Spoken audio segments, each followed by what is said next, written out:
Welcome to Arcade Couch, the best place to chill with your friends and get your gaming goodness every Monday, 6 a.m. Australian Eastern Standard Time. I'm Ashley Hobley. Joining me today on the couch, Ciaran Martian. Hey, I'm back. It's not the other one, it's me. It is you. It is me. Huzzah. Huzzah.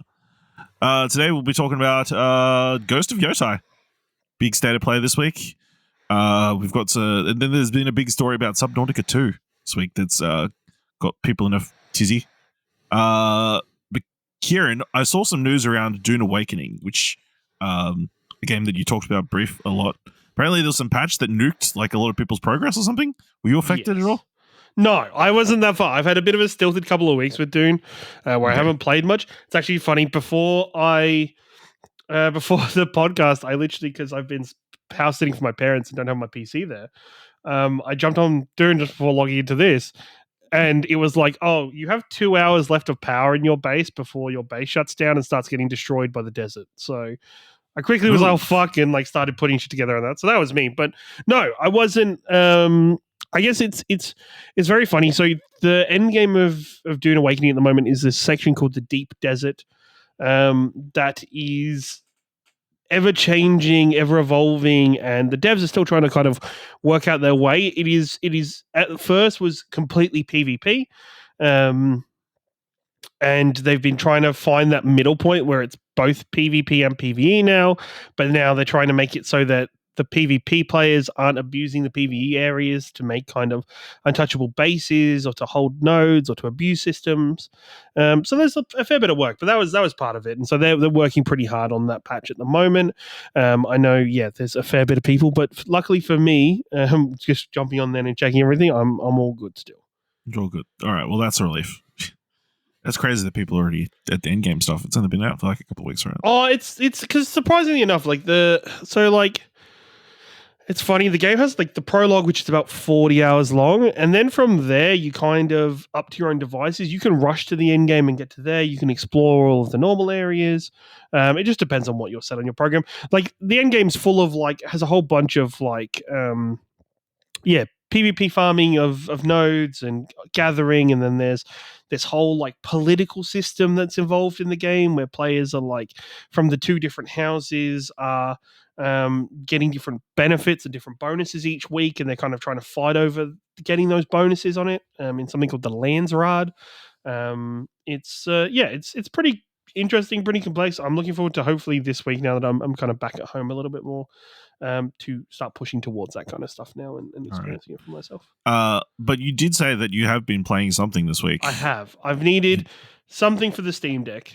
I was in between two things, and one of them I largely didn't do because I kept meaning to go grab either a USB-C to HDMI connector so I could plug it into the TV, because I was Death Stranding 1 still sat on my Steam Deck, and I was like, okay, yeah, I could play through Death Stranding, that's fine. I'd rather play through it on TV though than play through it just handheld the entire time. No, that's fair.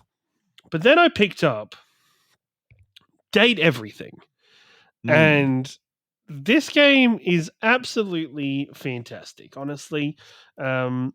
It is pretty much the biggest voice acting budget ever. Like if there is a voice actor, like if there is a cast that if you could think of a voice actor, it's probably in this game as a different item or character you can date. It's so interesting. So the premise of the game is your character is given these date aviators, which are just aviator sunglasses that you can make inanimate objects in your household come to life. And it's not just inanimate objects, it is even like entire premises such as nightmares, things you can date. It is so interesting, so different, exploring the house, opening up different new areas, meeting all the different characters, being startled by what things you can date and what objects are accessible. There's a whole wide variety of characters. It has a great feature in it where the date you can activate it at the early game. It actually asks you if you want to activate it. That the moment you start talking to a character, if their character might feature in their storyline, might feature some kind of trigger potential warnings. It'll actually tell you there, this is what's going to happen in this storyline roughly. Like it'll give you like the overarching umbrella. Like one I bet this morning was a mousetrap, and they're like, during this there is a lot of reference and slight dark humor towards the killing of animals. It's like if you're okay with this, cool. If not, you can just skip this character, get your little personality kind of point, because each character you fulfill, you get a stat in your kind of stat wheel that helps you talk to other characters. But then like the characters kind of interact with each other. They can pop up when you're starting conversation with the other one. There's one of them who is based off a magnifying glass. She is investigating things around the house, so she'll pop up and kind of lead you to talk to other characters in it. I've just gone through a quest line, or the longest quest line in the game, with Ashley Johnson's character, Bo, who is all of the cardboard boxes in the house. And she takes you on an adventure around the house looking for a lost item, because she is an Indiana Jones style explorer.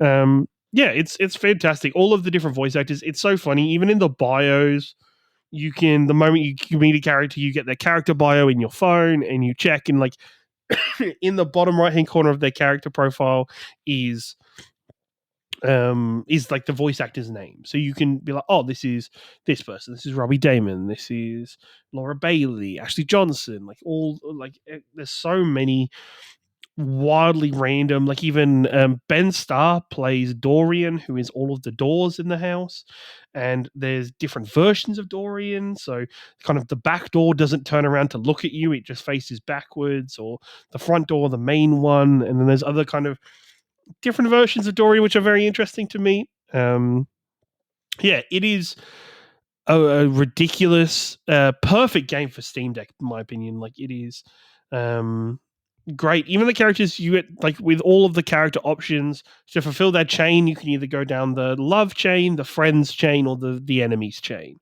and you can turn out and be enemies with them. Like there's the Candelabra character I fucking hate, and I'm like, I'm taking you down the villain one. But yeah, it's been really fun. It's really enjoyable, just kind of being able to pick up the Steam Deck, play it for bits and pieces. I often find myself playing longer than I even want to, because I will I'll each day you get X amount of characters you can talk to at once, so you always have to kind of focus on which characters you're meeting and focus on which characters you're developing over across the days of how you're following their storyline. Yeah, it's a whole lot of fun. I think out of the 100 characters, I've met 43 of them so far, and I think my playtime is 4.5 hours.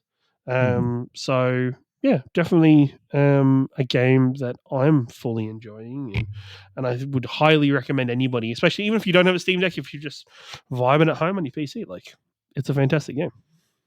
Yeah, it's definitely an interesting one, and a one that's gotten a lot of attention just because people are horny and they want to have personify all these objects. It's fair. It's also like I just read through this PC Gamer article that's like, this isn't really a dating sim, because it's like, no, it's you don't need to make choices. It's, the only because choices it seems you like make, it's very monogamous. No, not polyamorous. Oh yeah, you don't need to. Yes. You don't need to be like, oh, I've met this one person. No. The game fully expects you. It seems more like it's love Pokemon more than anything else. Yeah, 100%. You are meeting all of them, talking all of them, building the relationship out with all of them. Yeah. However the relationship goes, like the couch. I am just. A couple times I've talked to him. He just wants to chill. He just wants to chill out, and I'm down for that. I'm very cool. It's down. That. Yeah, I'm down for that. There's a whole wide variety of characters. There is the hamper is Dirk, and I can't remember the hamper's name, but she's played by Laura Bailey. They have this really toxic relationship, and kind of that's one of the trigger warnings, is they are fully toxic. And like Dirk's whole thing is he is a different character when he's dirty clothing compared to when he's clean clothing. And like, so she's accusing him of cheating every time he's clean because he goes and meets with all the hangers that are Hank. And there's these dude bros that are called Hank the Hangers that are like 5 different characters all in one that are all of the hangers in the house. And it's so funny. Like it's kind of the funny part of the game, other than the direct humor, is like you'll be talking and these characters will like mention somebody else, and then it won't kind of outright tell you who that person is, but like there's a hint within the name of like which object they're going to be, and then you can run off and go talk to that person. And like the washer and dryer, those 2 characters are in a debate, in an argument that they haven't spoken to each other in ages. And it's all about kind of getting along with them, meeting the different characters. Not always getting along with them. Sometimes you just meet people you hate. There is a pirate ship in a bottle that is, of course, a little pirate that doesn't quite understand that he's little and he's not actually hurting anybody when he's trying to attack them. And then on top of that, on top of the actual dating thing, there's this whole like meta storyline of like the person who created the date videos and dropped them off is kind of talking through what's going on and kind of trying to piece together what's actually happening with these. And like the glasses were really these experimental things that were paid for by the government that this other company has lost. And so you get Travis Willingham's character. He's the CEO of this company that's lost these sunglasses. So you get his comedic kind of check-ins every now and then to like organization-wide emails that like, hey, I lost my sunglasses after a work event the other day. Can anybody give them back to me? And just his descent into madness from it. So yeah, it's all a whole bunch of fun and very enjoyable so far. Yeah, sounds like it. Yeah.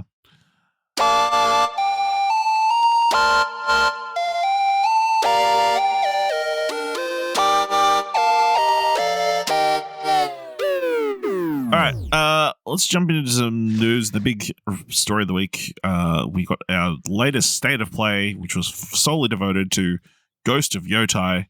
Of course, the latest game from Sucker Punch, a follow-up to Ghost of Tsushima, a spiritual successor, I guess, or not a direct sequel, I guess, is the key thing to point out.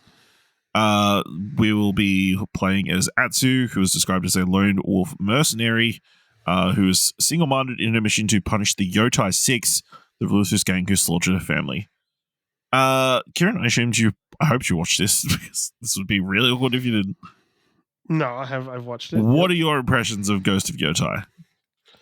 Man, you got to feel bad for Assassin's Creed Shadows, hey? like everything you go through watching this state of play was like, fuck. This is what Shadows wanted to be. And not alone, like, not only does it do, like, the same storyline or the same kind of storyline trope of hunting down these characters, it seems to do it better. The game looks fucking stunning. Of course, it's going to look stunning because, it's kind of what we come to expect from Sucker Punch now with this game.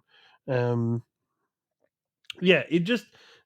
everything about it, I'm like, man, Assassin's Creed, you are really unlucky that this is coming out. You're lucky on one point that it's either the end of the year, but fuck me, this game is eating its lunch.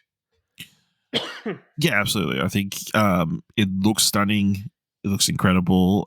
It looks like it tackled one of the key issues that I feel like a lot of people have with Ghost of Tsushima, which was the balance between being the ghost of Tsushima and being a samurai, and doing the honor-bound thing, right thing, and being like, the correct thing would be to like call people out and like take them out one by one, as opposed to killing them in secret like a ninja. There was that balance between Jin that never quite made 100% sense to a lot of people. That is very much gone away in this, where it's just like you've got a character who's going to do anything, whatever it takes. Whatever boundaries they need to push, they're going to do. They'll, use whatever weapon they need to, whatever tactics they have to get the job done. I think that's pretty cool. So, reading through this Eurogame article, their summary of the state of play.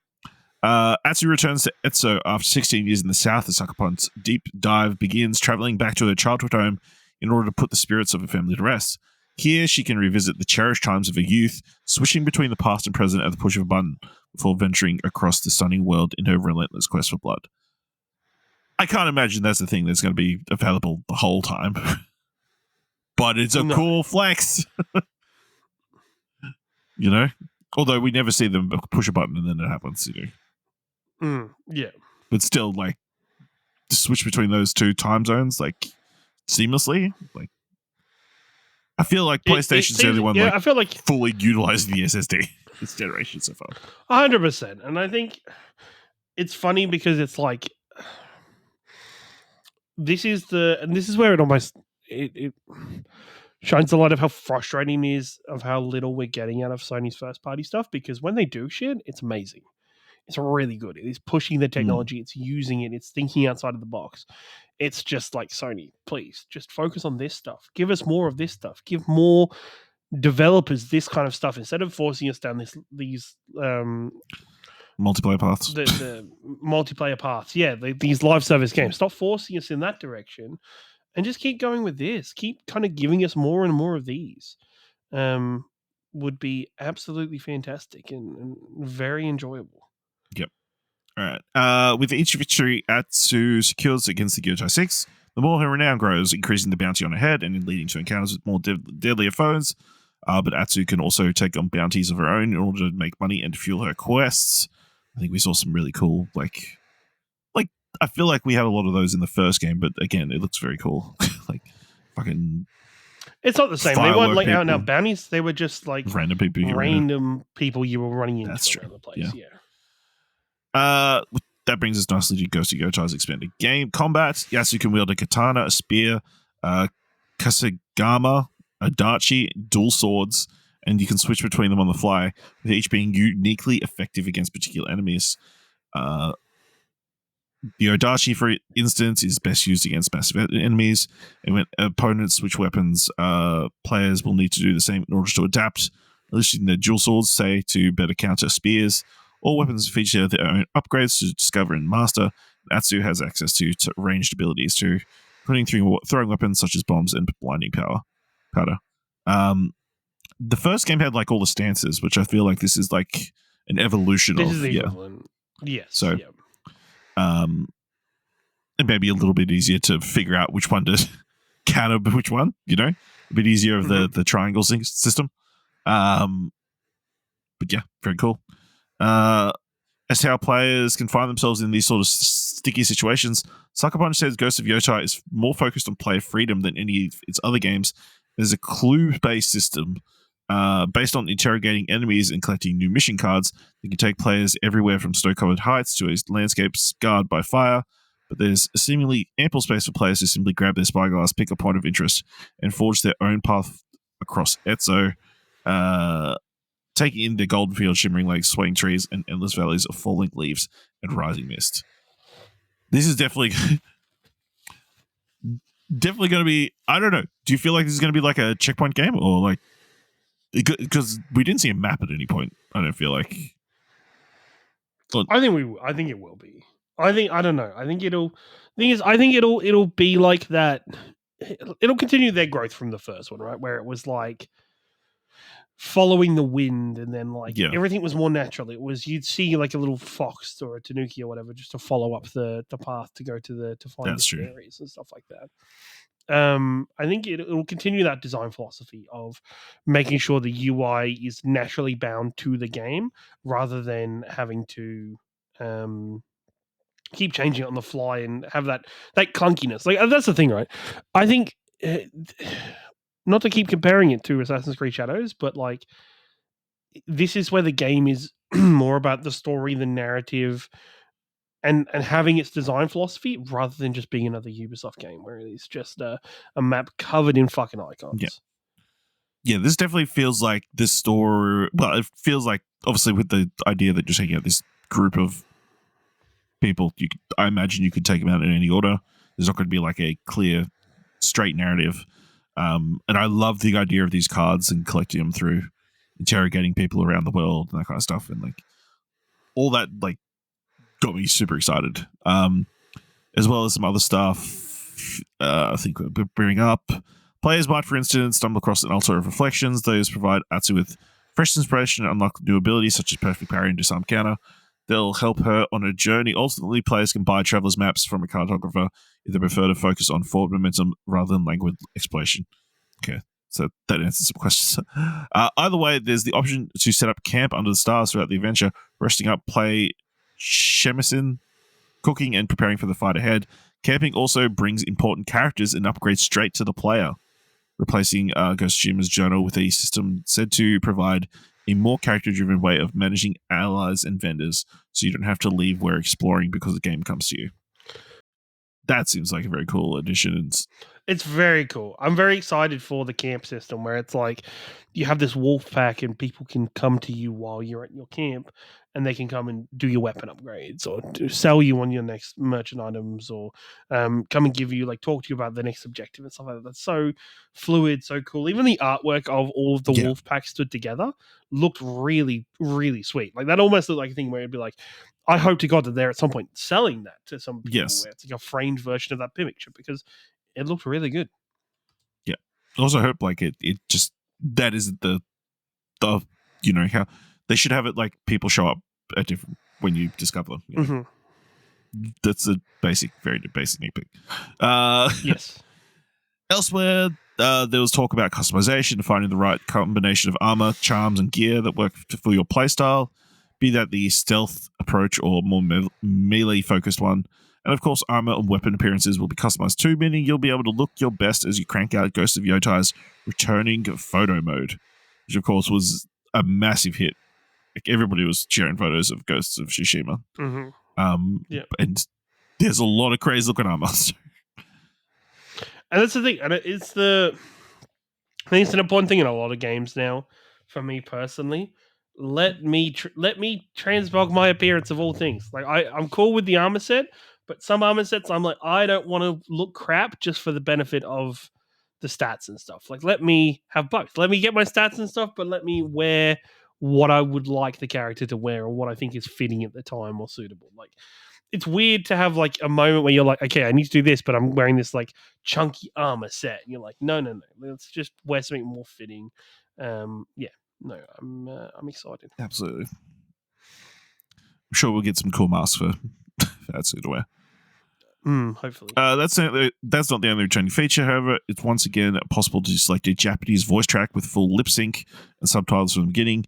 If you want a more authentic representation of samurai movies Sucker Punch series is inspired by, and you can even further that with the returning Kurosawa mode, which emulates the legendary film director's movies with a distinctive black and white palette, film grain, audio filters, and increased wind, which it was not something that I really saw as a focal point of Kurosawa's work, but whatever. Kurosawa isn't the only Japanese director being represented this time, though. There's a new mode taking its cue from Ichi the Killer and audition director Takashi Miike that puts the camera closer during combat for a more intense raw experience that also features increased mud and blood splatter. Alternatively, you can offer the mode created in conjunction with Cowboy Bebop director Shinichiro Watanabe, also the director of Shampoo Samurai? Samurai Champloo? One or the other. This is where the lo-fi beats come in, switching out Ghost of Tsushima's usual music in favor of more relaxed tunes created by Watanabe that play during exploration and combat. I mean, those are two pretty cool tie-ins. I'd probably go with the Watanabe mode. I like lo-fi beats especially, so it'd be cool. It'd be interesting to see how it plays out.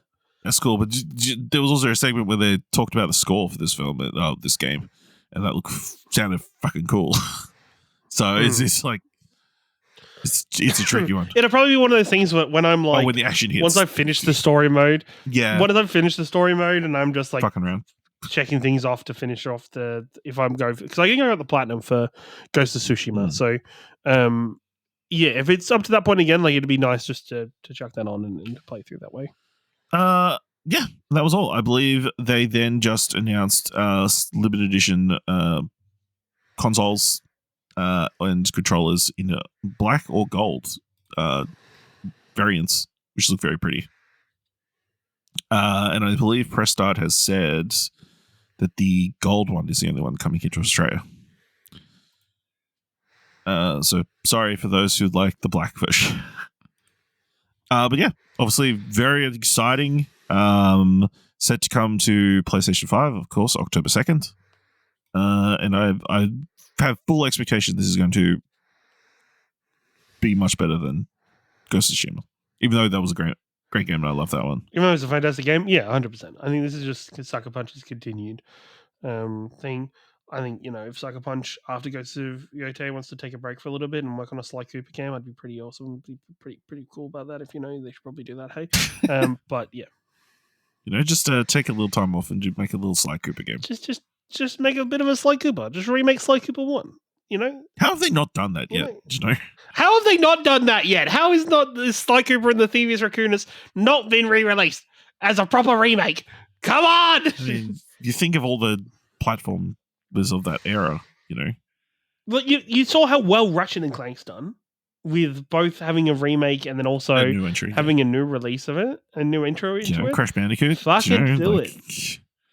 Just do it. Just give me a Sly Cooper, please. Yeah. I'm sure Naughty Dog's also working on Jak and Daxter, so I don't know. They kind of went off the deep end with Jak a little bit, so that's a bit more understandable. Well. Anything else you want to mention about Ghost of Yotei? No, it's gonna very be pretty. It's gonna be good. Very pretty. All right. Speaking of PlayStation, it was speaking of Naughty Dog, actually, the interesting update that Naughty Dog gave in this week around The Last of Us Part 2 remastered with a new mode for players to experience the story of Ellie and Abby. Reading from Press Start, the Last of Us Part 2 remastered on both PS5 and PC surprisingly has been had a new chronological mode added that tells the story of both Ellie and Abby in a chronological order, showing how those stories come together in chronological sequence rather than in different parts of the game. Whilst Naughty Dog recommends new players play the game in its original format, it believes that it gives fans an even deeper insight into the narrative, and no doubt this would have taken some serious work to create as well. In a blog post, they said, through the new chronological mode, we believe players will gain even deeper insight into player Part 2's narrative.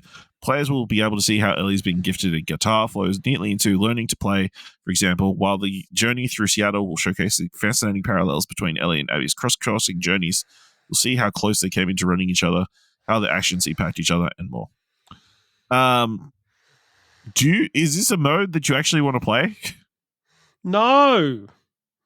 I think it's interesting. Yeah, it's cool. Probably somebody could have put it together for me in a YouTube video. But guys, I get it. You've got the Last of Us TV show out and about there, and they keep touching this game. They keep fucking re-releasing, remastering, fucking all these different modes. In amongst this, with this chronological order thing, they've also added skins for fucking Joel and Tommy, so they look like Nate and Sam Drake. I can't remember, as Sam Drake from Uncharted. That looks very weird. I get it, but at the same time, who's this game mode for? I'm sure there are some people who just replay the game constantly. Weirdos who have nothing else to do. Fuck. They don't want to feel happiness and fucking joy ever again. Yeah. Yeah, and it's a cool mode. It's understandable why it's been put in there, but I don't see this as being a reason that an avid flock of people reopen the game and start. Only the most hardcore people will play this. Yeah. And that's fine. People who already have this game installed on their console, yes. I don't see people going out of their way to reinstall it to do this. No, that's fair. Yeah, I mean, it's interesting. Yeah, it's interesting. I feel like the way they told the story is the best way they could have told the story. I can't imagine it would be improved by the events being told this way. All it is, I guess, making it more obvious why certain things happened. Well, I mean, you start the game playing as Abby, right? Like, you would start the game with her post where you first start playing. Well, the second time you start playing her. No, you would. No. You would play her in that section prior to the hospital at the zoo or wherever. Yeah, but prior to her dad dying. Yeah. Yeah. Yeah. Which I guess does change the tone of the game, I guess. I guess the more Actually, no, interesting wait. thing would be to like force a new player to play this mode. No, because then even the stuff like the museum's going to be super early, like the space. Yeah, that's true. Like all the section with Joel and flashback, Ellie like all the is- flashback stuff. all Like that the stuff very has last to be like, scene of the porch scene. There's gonna yeah, like that would. be I feel like it's going to take a lot of the emotional nuance out of the game. Joel's just gonna be dead. Sorry. When No, he but, dies, like, he dies. even- He's never gonna see him again. That's the thing, right? Yeah, once he's gone for the rest of the game, and there's no more. Because I thought my favorite thing about my first time, and like I've never replayed that game, is you play through the early hours not knowing that Joel and Ellie aren't talking. And not understanding that they've only just kind of rekindled their relationship and started talking again, because like Ellie is like, oh yeah, Joel's got me coming over tonight to watch a movie together, yada yada yada. So you think everything's good. You don't realize how bad everything was, and then it slowly builds to that. But this is gonna make everything so much more linear and kind of spoon fed with what's going on. Interesting though, like, spend the money how you want to spend it. What other things could they have been doing instead of reordering this? I don't know. They could just have put this money into more of the Acolyte and just keep making that come quicker. Good news this week. SAG-AFTRA has officially approved the 2025 video game agreement, officially concluding its strike, which I don't think anybody realized there still was. Members of the US Actors Union, SAG-AFTRA, have approved the agreement, officially concluding the strike that began a year ago. The union voted 95% in favor of the deal, although it does not specify what proportion of membership voted. The new contract ensures safety guardrails around AI, which includes consent and disclosure requirements to AI digital replica use, and the ability for performers to suspend consent for the generation of new material during a strike. The union previously warned of alarming loopholes for AI abuse in the previous proposal, which was a key reason for the ongoing strike. In addition, the approved agreement increases compensation rate for performers, as well as the health and retirement contribution rates. SAG-AFTRA President Fran Drescher commended the strong leadership of the negotiating chair, Sarah Elmerly. This deal achieves important progress around AI protections and the progress in the name of the game. My sincere respect goes out to the entire video game performer community and their eyes for their solidarity during the strike, which provided the necessary leverage to secure the deal's many essential gains. Chief negotiator Duncan Crabtree Ireland also expressed gratitude, adding, all of us at SAG-AFTRA would like to extend our deepest appreciations to the video game performers and allies who enjoyed a great deal of sacrifice through the 11-month strike. Now that the agreement is ratified, video game performers will be able to enjoy meaningful gains and important AI protections, which will continue to build on as users of this technology settle and evolve.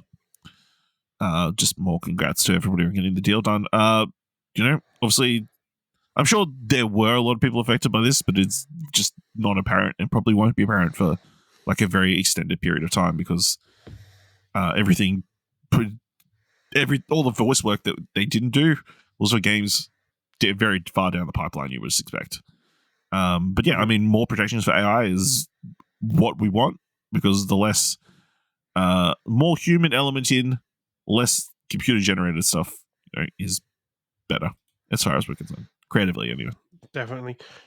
Actually, I also have a non-video gaming question for you, and just to confirm something I randomly saw on the internet about SAG-AFTRA.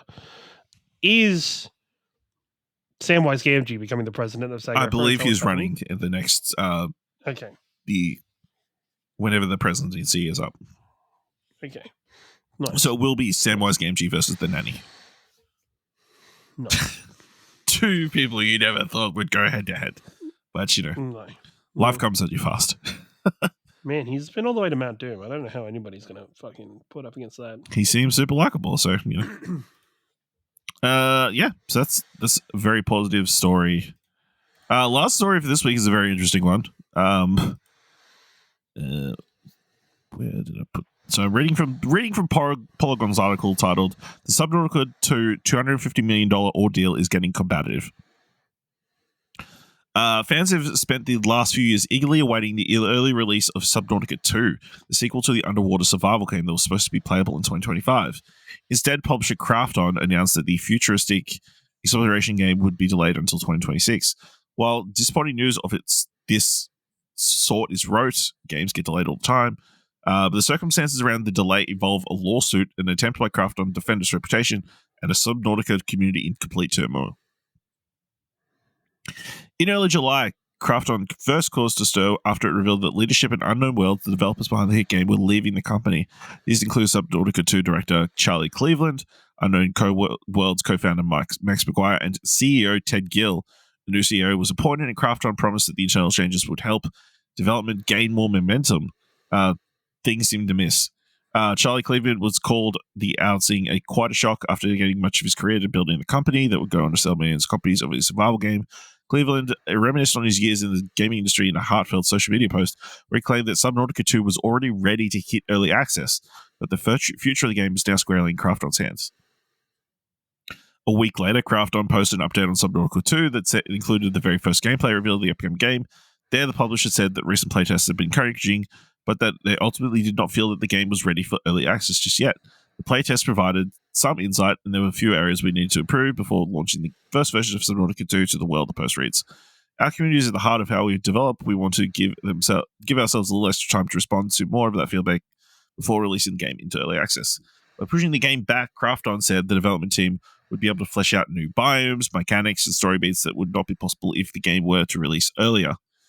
The discrepancy between the two narratives put forth by the people who had worked on the game and the people who actually own the game itself is enough to raise eyebrows. But what sparked ire for Subnautica fans is a recent report by Bloomberg that claimed the delay was happening on the precipice of an upcoming $250 million payout to the developers working on the game. The money was tied to an unspecified sales target that Unknown Worlds was forecasted to hit had it been able to release Subnautica 2 in early access in 2025 as originally planned. With the delay, however, there will presumably be no payout. Since the report, Krafton has released his testy statement on Subnautica 2 ordeal. We are deeply disappointed by the former leadership's conduct, and above all, we feel a profound sense of betrayal by their failure to honor the trust placed in them by fans. Krafton representative told Polygon, Krafton maintains that the management decision was made an effort to create the best possible game and noted it still intends to honor the rewards it promised the team. The publisher also says that the agreement at the center of it would have been routed most of its $250 million towards the three people who recently left the company, meaning that most of the development team wasn't to benefit from it. As Krafton tells it, and despite the apparent surprise from parties like Cleveland, the former leadership team reportedly abandoned Subnautica 2 to work on other projects. Nonetheless, the Subnautica community has been in total uproar, and there's now rampant skepticism that things are as kosher as Krafton portrays.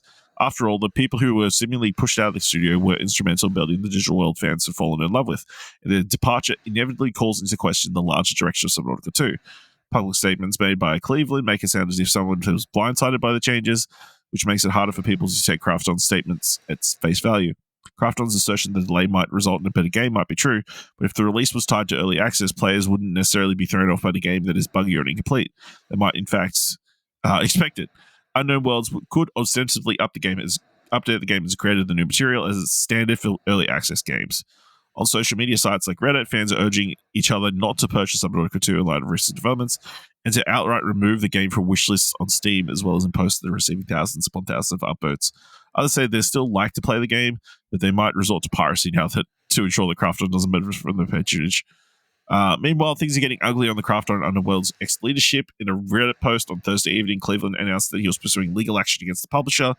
Cleveland said, details should eventually become public. You deserve the full story. Suing a multi-million-dollar company is in a painful, public, and properly protracted way was certainly not on my bucket list, but this needs to be made right. Subnautica has been my life's work, and I would never willingly abandon it or the amazing team that poured their hearts into it. The former Subnautica 2 director also disputed many of Krafton's claims by reiterating that he has considered the game fully ready to hit early access, and moreover, the $250 million bonus would not have been limited to the three men who had recently left the company.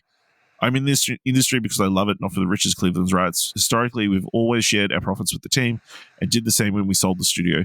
You can be damn sure we'll continue with the earn-out bonus as well. They deserve it for all the incredible work trying to get this great game into our hands. This seems like a full-on shit show. And I don't know who to believe, but I'm leaning against the big corporation and more to the actual developers. Oh, 100%, right? Yeah. Yep. So they just killed this game because they didn't want to pay $250 million? Or they delay this game? Potentially. That's what it sounds like. Is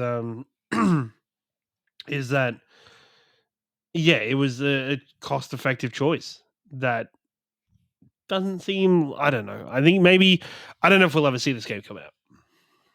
Yeah. Well, I'm damn sure we're not going to see it in 2025. I fully expect they'll eventually release it, and it may just look very similar to how it is now. Is the other thing. But yeah, I mean, the first thing you got to call in question is like how they set the sales target so low if they're going to hit an early access.